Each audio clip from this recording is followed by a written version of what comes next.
Hello guys! New year అయితే మీరు ఎలా సెలబ్రేట్ చేసుకున్నారో చెప్పండి. మేమైతే ఫుల్ ఎంజాయ్ చేసాం.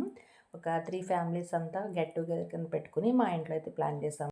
మంజు, భవాని, కీర్తి మేమందరం. మంజు అయితే ఆనియన్స్ కట్ చేసి ఇచ్చింది.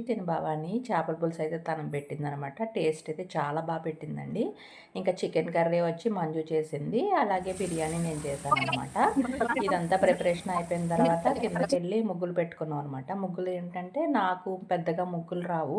నేను ఓన్లీ కలర్స్ వేశాను. మీకు ఈ వీడియోలో చూపిస్తాను చూడండి. తను మాకు ఆడబొచ్చు. తనైతే నాకు అన్నీ వేసి ఇచ్చారనమాట. ఈ గ్రీన్ కలర్లో ఉన్న ఆడే అనమాట. తర్వాత నేను అంతా దానికి కలర్స్ అవి వేసేసి అవుట్లైన్ అది ఇచ్చాను. సాహిత్య అని పాపం చాలా హెల్ప్ చేసింది. దాంతోపాటు మా వారు కూడా చాలా హెల్ప్ చేశారు. పైన అంతా వంట చేసేటప్పటికి లేట్ అయిపోయిందనమాట. ఫైనల్ లుక్ అయితే ఇదండి ఈరోజు వీడియో. దీంతో పాటు ఇంకా ఎంటర్టైన్మెంట్ కూడా ఉంది. నెక్స్ట్ బ్లాగ్లో పోస్ట్ చేస్తాను. That's it.